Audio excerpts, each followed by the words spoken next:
just to start up the conversation, you know, Afrobeats to the world is happening, or it has happened, or still in progress. And I'm just thinking, we've seen our music make a lot of movements across multiple spaces. So judging by your positions, and this is for everyone, judging by your positions like in the space, in the game, and the work that you do, what do you think of that movement and the direction that it's headed? So I believe like there's gonna be a lot of cultural integration globally. The beautiful thing is that the internet has made the world a global village now, and so there's so much music coming from everywhere, and that is partly one of the reasons why Afrobeat has its moment, because of this internet penetration. And obviously with that, we see it as, the way I like to think of it, it's like the shiny new handbag. You know, the whole world is just got put onto this new product, and they're very excited about. So there's going to be a lot of collaboration between Nigerians, African musicians and talents, and everybody else with the rest of the world. We get on calls with the guys in India saying, oh, they wanna, you know, dive into the sound. They want to collaborate. The guys in Asia. So that is gonna happen. But at the same time, while these collaborations are happening, they are gonna want to learn and adopt the sound for themselves in ways that they can replicate in their own image and fashion. So, of course, we should be very pro collaboration, but at the same time, we should be mindful of not losing the soul of what we create and not losing the source of it. But that's just one of the few things I think could happen with this globalization. Hi. First thing first, I don't actually like saying Afrobeat to the world. I really like Afro-pop, because you say Afrobeat, like, yeah. Okay. No. I mean, Bella is Afrobeat, like, Afrobeat is like, Okay, Afro-pop. So the thing is, no, for me, is that we have multiple genres. We have the fusion, we have the R&B, we have the soul. Praiz can give you Afro-pop today, and tomorrow give you a bedroom song that everyone to lay beside you. Yeah. Would you call him Afrobeat artist? Well, I'll call it a Nigerian artist. Thank you very much. There are multiple genres to this thing. But yeah, it's great feeling, because now you're hearing, oh, our style has gone diamond in France. It's like, they are saying if they walk, if they rush, they know the meaning, and they're like, oh, they know your meaning, they know your slang. It's like, so when you go there, it's like a sense of pride. It's not, yes, everything you said is true, but my own part of from the airport, and I land everywhere. I'm Nigerian. Do you know whiskey? Yeah. Follow me, and I'll tell you, I know whiskey. Well, I've worked on whiskey before, so to some extension. But there's not like it's flex, it's more of like pride moments of how what they've done for the country. There's still room for growth, things that need development. But hey, we just got here, so let's enjoy the moment. Well, it's the same question, but yours would have a little twist. You're an artist. You create music. You created music that has done a lot for us. And so for you as an artist, the movement that's happening to the music, from the creative standpoint and as a businessman yourself, what does that mean to you? Personally, it's been great to see. It's good to see the changes, the growth. And I mean, the journey started a long time ago. I mean, from the people before us. I mean, even if we would have that deliberation, I mean, I just think it's been a journey, you know, from Fela, if we're going to go with, I mean, before Fela, High Life, to Afrobeat, to now Afro Pop, which, I mean, the world knows as Afrobeats, you know. But the good thing I like about this movement is it's slowly letting the world know that there's more to music than just Afro Pop from Africa. You know, shout out to the likes of Thames, Queen Maggie, King Mari. You know, I just think that it's a journey that started, and the best is yet to be seen, to be honest. Thank you. Excel. First of all, good evening, everyone, and shout out to Mdundo for putting this together. I mean, the truth is that I know we as Nigerians, we judge ourselves harshly. You know, we don't know how to like big up ourselves and be like, you know what, you're doing well. But the truth is that Afrobeat is really doing well. The only reason we really can't see is that we're in a third world country. Thames is dropping an album midnight. It's going to be another global release. We've gotten to that stage where we have artists who are doing stuff globally. It's amazing to see. So we're doing well, and there's more to come. Yeah, that's awesome. I agree that we're doing well, but like I would like to speak from live performance angle. So when you talk about like live performances in other regions, you find out that the artist fee keeps reducing, and their reason is that the data. Like, let's take for instance now, I was at Davido Live in concert in New York, and I noticed that the black community was present. So, all of them. Yeah, so that's where I started asking myself, is it really Afrobeats to the world? Have we gotten to the world if we cannot get like a huge chunk or at least an average percentage of the world at large? You get what I mean, right? Yes, I do. So I still feel like there's still a lot of work to be done. We need to be able to sell out venues in China and places like that. Like on that thing I noticed was that in Europe, we sell really small capacities. No promoter in Europe will be giving you an artist a 6,000 capacity, for instance. They're always going below like 700, at most 1,000. And then we're looking at the cost of tickets. It's usually very low in those areas. And it still brings us back to the topic. Have we really gone to the world, or are we within black communities around the world? Okay, thank you. That just opens up another access point to this conversation. And she can hold the mic because this one's for her. Yes, exactly. You just picked my brain. And so we talk about how much we have grown. We talk about on this side of the continent, the feedback we're getting is that the world is eating from our hands. And so to see someone like you, so 2 years ago, this is 2024, 2022, I did a little trip around, and one of the places I ended up in was somewhere at the O2 Brixton, and there was a Tiwa Savage concert there. And I looked at the crowd, and I saw the ratio of black people, like you've mentioned, to any other ethnicity. Just eyeballing it. It was, I think, 10-1. And you just mentioned it's similar is occurring in New York, which is like one of the global cities in the world. So why do you think we have such a skewed, in terms of ethnicity and the people paying attention to us, why do you think we have such a have that skewed? And what can we do to break that? Okay, first things first, I think marketing is always the answer to any sales question. So I feel like we need to do more marketing, especially in this region. I have a very, my opinions are usually, and I feel like the entire buzz or the fuzz on social media is just so that they can export. And because they are mainly benefiting from streams, it gives an illusion that we're there already, but we're not. So we still need to do a lot more marketing and touring for our guys. Because a lot of times our Nigerian artists are very strict on their fees. My fees, $100,000 or nothing like that. And then they don't understand the reality of the market. So we need to do more touring. We need better structuring. Yeah, and stuff like that. I'm sure we'll talk about a lot of them. Yes, we will. And so for me, I'm thinking about opportunities for commercializing, especially. Excel, you are head of NR at AWOL in Africa. Yes, you are.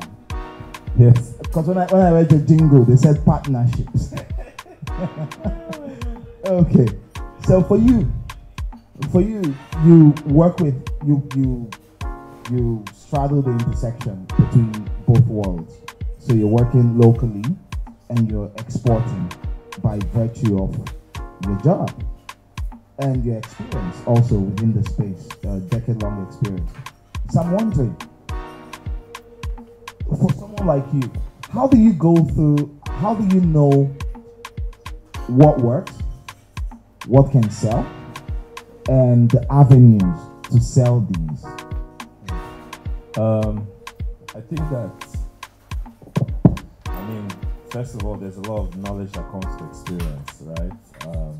Having worked for quite a while, I learned under other people too, and also learned from people's mistakes. You get to see different ways and avenues that work. But what I find interesting is that we are now at a place where it's so ridiculous that at home we have become too expensive for the market. And so we have a very interesting thing. And now I say this because I work on the music side, but I also work with alcohol brands and stuff like that. And I've been in meetings where alcohol brands are like, they can't book Nigerian artists anymore. They have become too expensive. They price themselves out of the market? For the market. I mean, the advantage of that is that the DJs are winning right now. Like any brand can do an event with DJs in mind. But the worry for me is the precedent we are setting for the artists who are coming after us, for the younger artists who are coming after us. Like, I feel like one of the most difficult things and one of the things we don't talk about when we have business meetings like this. And so today I hope that we will not just sit down here and do politics, but we'll talk real things. No, I'm serious. Is that we are beginning to get to a place where everybody has to be responsible. The artists, the A&Rs, the managers, the label execs, everybody has to be responsible, because Afrobeat is not just a genre again, it's not an agenda. We that are in Nigeria know that Nigerians don't just make Afropop. People outside don't really know that. How are we communicating that?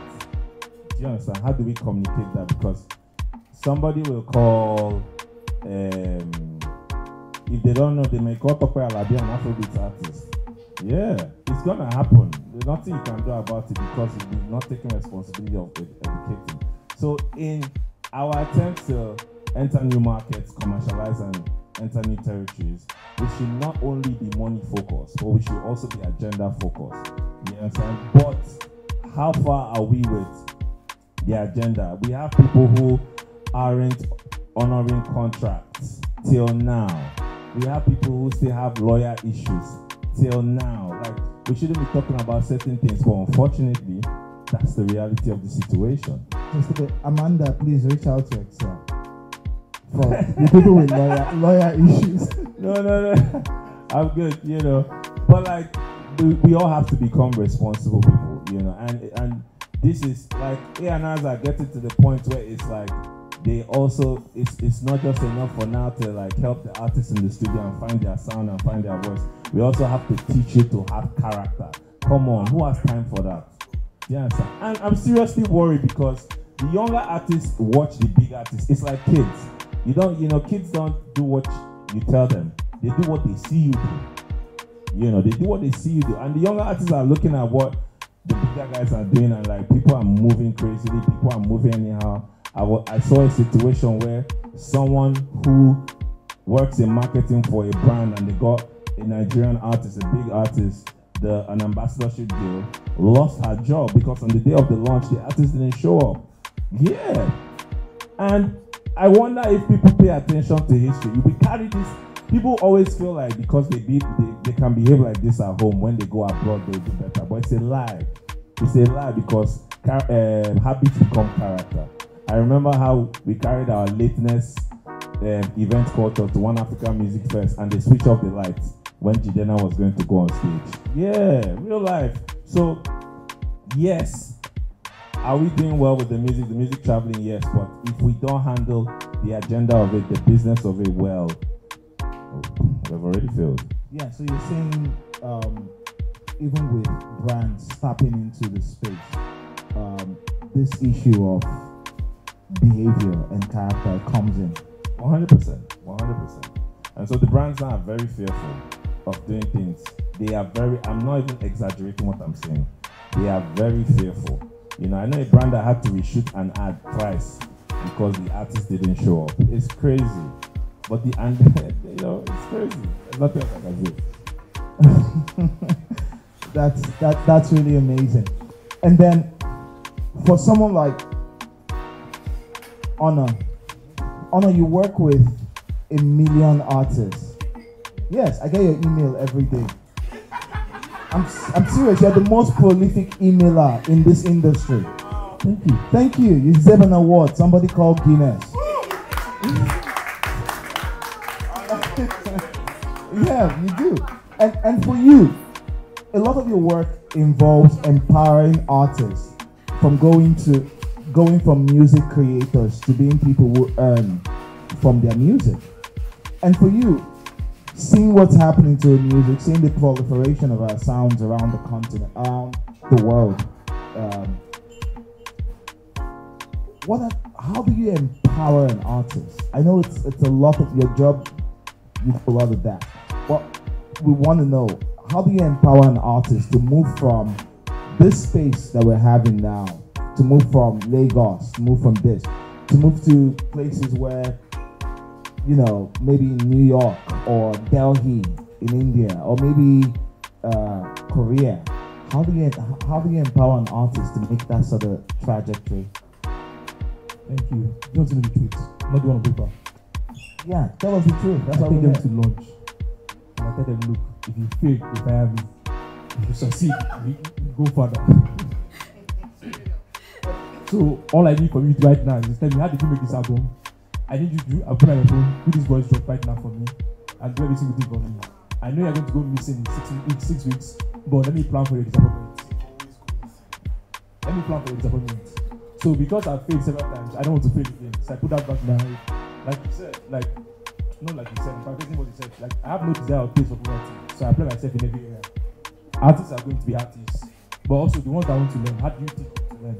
So sometimes they don't even know the bigger picture. So that's why I take them to lunch and I tell them, how did you make this song? What's the story behind this song? How was the action behind this song? But now let's write the press release together. Let's not go to ChatGPT way. Shout out to ChatGPT, that's amazing too. But let's not go that way of positions and let's just do together this story. Okay, we're done. Let's do interview where we write it out and put it to media outlets for interview. When we do this 5 times, boss, I don't tire. Well, no, we have 15 more to go. So, by the goal is, and you get my emails every time. Now imagine I'm doing this for 10 artists every week. But the goal of that is to let them know that I'm doing a lot of time because I'm investing in you. If I don't touch the project, no offense, I still have a job. But that means to give you a responsibility that, they will fire me, just for like to have fear of God small. It works sometimes, most times it does not work. Let's be honest. But for those that get it, now you know where to put your channel to. You're okay now. This is how it goes. Then also realize that for you to teach somebody, you have to do like a child. For artists, pretty much everybody can do the same thing I do. I explain to them, why do I need to make Instagram videos? And I ask them, do you remember watching TV Base? And they say yes. Do you remember channel? Oh, yes. Do you remember Usher's store, the YouTube store? They say yes. That thing was performed on stage. Remember they sold it as CDs? Yes. If they do that thing today, it's IG stories, IG content. They say, you know that VH1 story where they will tell artists, they bring your family members to tell your story. That's what we're calling behind the music. So we start breaking them down now. It's the same thing as back in the day. It's just that it has changed from tradition to digital world. Yes, tradition still exists, but analog still exists, but also we evolve with times. The more things change, the more things remain the same. But one thing remains: if you don't teach somebody, they don't understand it. Most of the people understand it, but the ones that don't understand it, you teach them, and the ones that get it are like, okay, let's work with it. Out of 20, you succeed with 2. That's a good result, because you're going to, in life, you're going to experience more failures than wins. But do you stop? No, you continue. So you keep teaching, and in the process of teaching, I used to go about and say, guy, if you don't tell me this thing here, you're not performing on stage. Now I'm walking behind the scene, I'm like, I beg, what do you want? I'll buy you the seats. I'll take you out tonight. Because now, that's how you, funny enough, that's how you talk to your kids. So artists are kids, actually. So you have to baby everybody up, and like, okay, good work, good job, praise them. When they mess up, you go in there and say, what is the label doing? Fire your marketing team. Sir. Thank you. You guys can clap for this.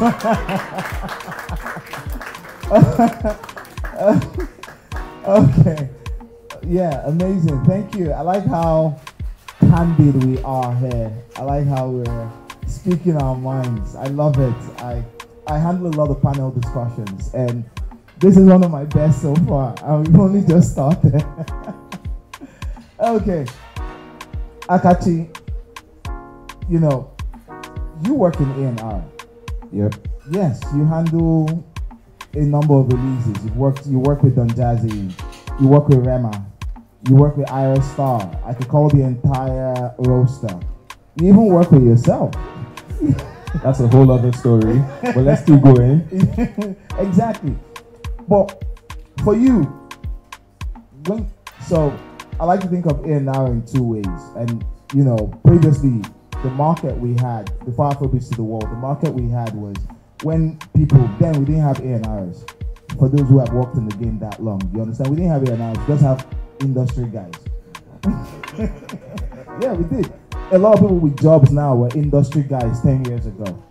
Now with commercialization, with boots on the ground, with offices everywhere, we found a way to put dignity to our skill and build a career out of it. For you, Akachi, now globalization is happening and you're an A&R that started even before Afrobeats to the world. How is that different now when we're selling? When you go to an artist and you look at them and you're like, okay, cool, I want to have this. I want to be able to push an artist from somewhere in Surulere or Badada or Makoko down to the biggest billboard in Times Square. What do you look out for? And how do you groom? And even if you find that thing, how do you groom that person to aspire for beyond this continent? So the honest truth is that the thing with aspirations and ambition, you can try your hardest, but you can't absolutely teach it. You know, I feel like the difference between everyone is that some people are just inherently more driven than others, and of course the universe would play its cards and everything will align. But some people are just more driven than others, and people that are more driven are more willing to apply themselves and go the distance, right? So that's just what it is. But that being said, what would I look out for? Obviously talent, but these days talent is very common. You know, our industry is saturated. Everywhere you turn, everywhere you look, you see a talented kid.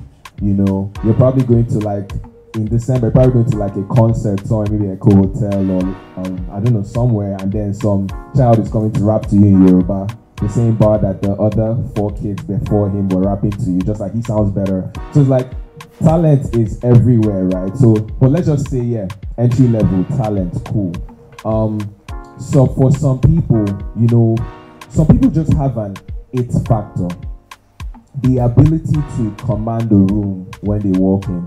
And it doesn't always have to be the same way, you know. The band had his own it factor. Rema has his own it factor. I believe in the people being individuals in themselves, but even as individuals, some people have an it factor. You know, there's some people that have so much talent, but they don't have the charisma to command the room. So that's why when less talented people perform, you see more of a reaction than these overly talented people. So that it factor, that pizzazz is something I look out for as well. The work rate, which ties back to the ambition, right? I'm not great with artists who have bad recording etiquette. What is a bad recording etiquette? What does that mean? For me, it's okay, let's say you're probably at initial stage, you're probably going to write your own music. Most likely, you know, I mean, if you're in the streets, you're probably doing that already. But if it takes you donkey years to finish a song, or maybe you're in the studio but you're not recording, you're doing everything else, you know. Some people are just more about the photo ops, smoking weed, let's call it what it is, smoking weed, or just gisting and having dope settings with beautiful women around, as opposed to actually finishing songs, right? I don't work well with people like that. And the thing with me is that once I spot it, I'm gone. I'm very quick with it, right? So if you have a dope recording etiquette, that's something that makes me very happy. If you have and these days, you know, unfortunately, artists have to be content creators as well. So I know it's hard, but if you happen to find an artist who has that etiquette as well to create content, you found gold, I promise you. So it's like you put all these things together and then let's crown it with ambition, right? I like to have the frank conversation of asking people, when we get close enough, what do you want out of your career? Some people want to play this game for 5 years and call it a day. You know, some people have retired, you know, gracefully, and they have families and they have kids and they're doing great stuff with their life. I love it, right? Some people want to go 10 years. Some people's peak is to have like a show every, I don't know, 4 times a week for 3 years. Some people want to sell out the O2. Some people want to do stadiums. Like, so it's like, I want to know what success means to you and how long you want to play this game for. And that kind of helps us define your trajectory, the kind of moves we map out, how we brand you, you know. So these are some of the things that I look out for as an A&R when taking on an artist. Okay. Honor has his finger up. Hi. No story this time, sorry. But to add to what you said, so when someone's driven, this is how we can help the artist grow. We teach you, how to answer interview questions. What does your album mean to you? What does this mean to you? Show you what you need to deliver. You can't be sending crosswords to the radio. So pretty much, how do we now help you grow?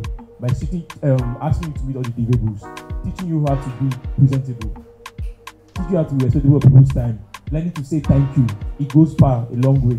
Thank you, Joey.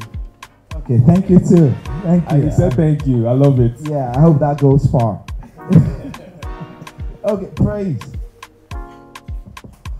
Seeing the commercialization of genres and how we have, while we're selling the music, we've gotten into this generally for a lot of people, like the generality of people, we've gotten into this one-track consideration of all of the beauty that exists in this country. You're an artist who makes music that can be considered Afrobeats. That's a white term. And you've also made music that is pretty much R&B in its pure state. Exactly. So when you think of what's happening now and how everything is being funneled into one narrative, what are your thoughts on that? And also, knowing that you're a member of the creative class, how do you think we should approach music in a bit to commercialize it beyond what we understand, beyond the context that Nigeria provides? So firstly, I'm that guy who is against terms like Afro R&B, Afro rock, Afro. I hate it. I do not like hearing words like that. You know, that's why anytime I have an interview and people ask me, what do you represent as a musician? I tell them I'm an African artist who does R&B music. I'm very versatile. I mean, I could give you the Afro pop, I could give you rock, I could give you Afro beats, like the fella Afro beats if I want to. I could give you reggae, you know, but I identify as R&B, you know.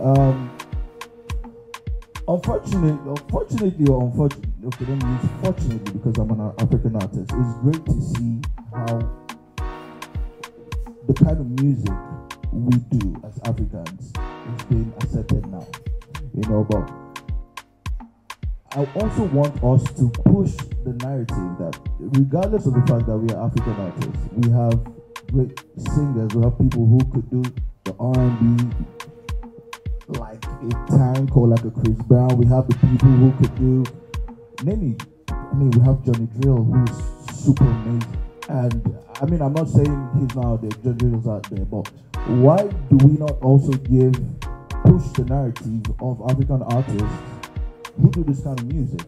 I always tell people, like, the hip-hop conversation is funny because if you guys paid attention to South Africa and Amapiano, they too collected their own. What happened was, in Nigeria, Afrobeat started popping and the money came for Afrobeats and nothing else but Afrobeats. The rappers who could dabble in Afrobeats, they survived. It's the same thing happening in SA now.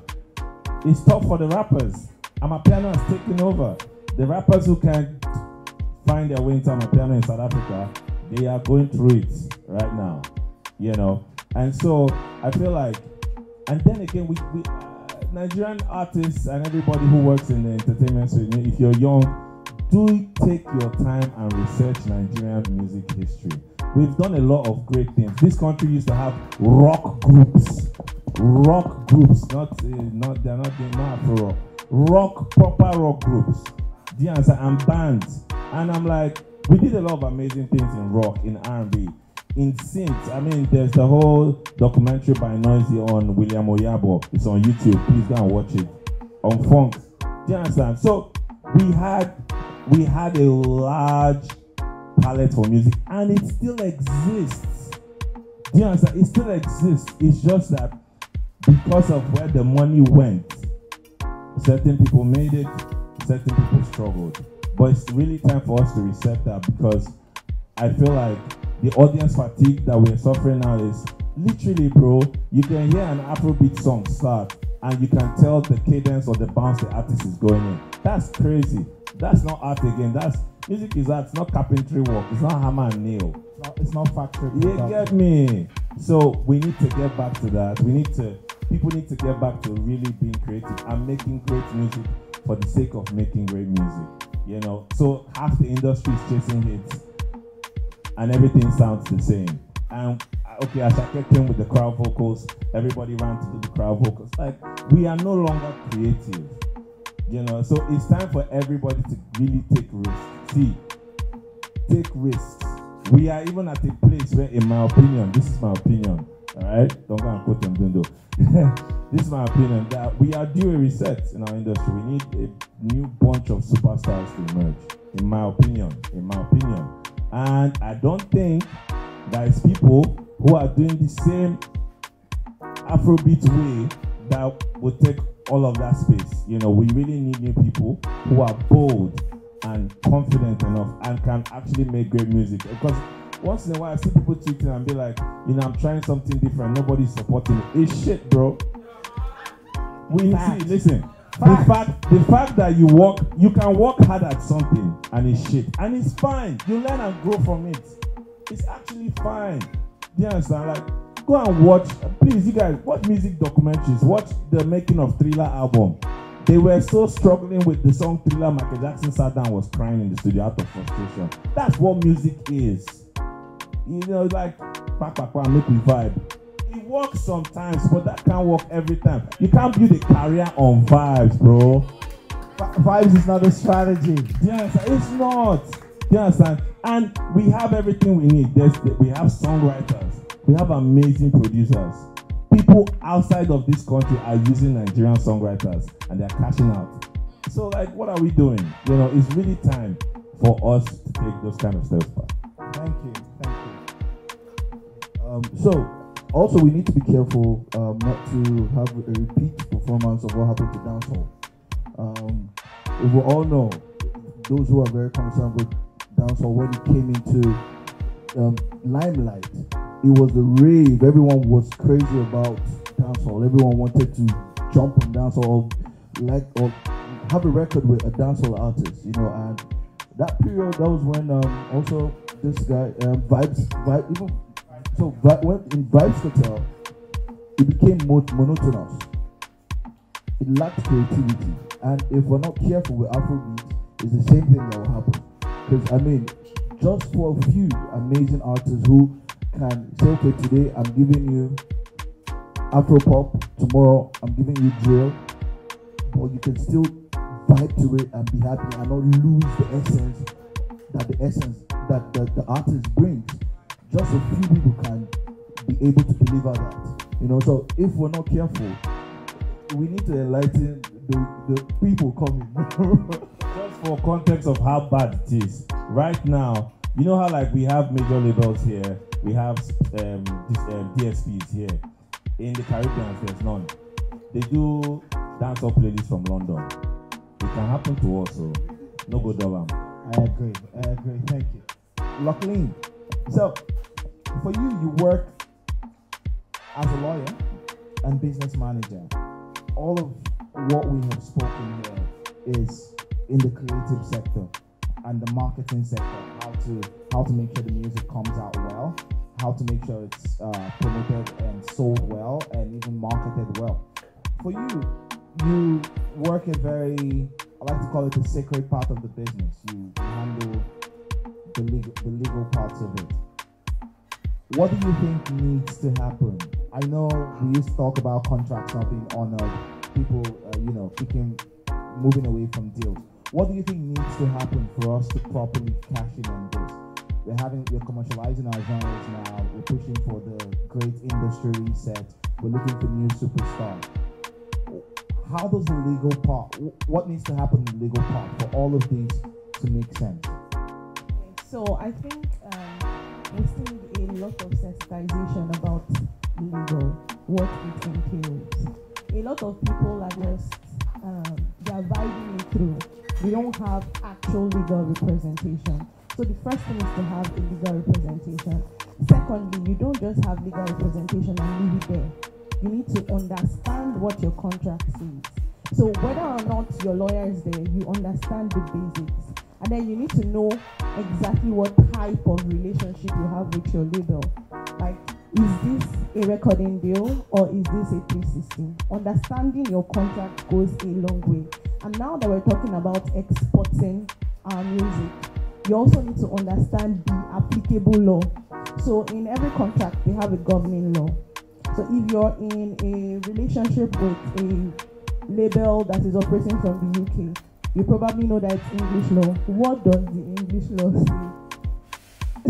Do you get what I mean? So you don't go about signing contracts without understanding exactly what it says and what copyright is actually applicable. For the labels and brands, you first need to make sure that you know who the copyright owner is. You don't just go about signing people because they are talented or they are brandable or they have the it factor. Do they actually own the copyright? Secondly, do they have the rights to contract? Because a lot of upcoming guys or artists, they have multiple engagements. They have deals that they signed with people and they don't know anything about it. They just keep signing out of desperation. Now, in as much as you put an indemnity clause in your agreement, but can these artists actually pay you back? We're talking about commercialization. We're talking about making money. You go and sign an artist that doesn't even have the right in the first place to be in a relationship with you, and then you're putting an indemnity clause when this artist does not even have the money to pay you back if you have any issues. So you get what I mean? So you all, as a brand, as a label, you need to check yourself. Like, you need to do background check. Due diligence is not just for the artist, and it's also for the label. Then on the artist part, you also need to understand the pedigree of the label or the brand that you're working with. You don't sign an agreement just because someone says it's a label. What has this label done in the past? Who has this label worked with? What's their reach? We're talking about exporting. Is this label, is their reach just within Nigeria or just within Africa? We talked about ambition. If your ambition is to go across, does this label have what it takes? Because then I always tell people the advantage that the label has over the artist is one, finance, second, network. So if this label does not have network, what are you doing there? Do you understand? You need your songs to get found. I don't say that. But you get what I mean? So I do. Those are the things that I think.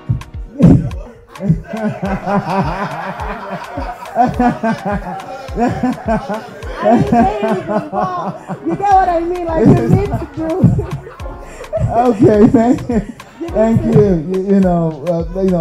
Pivot to agriculture people.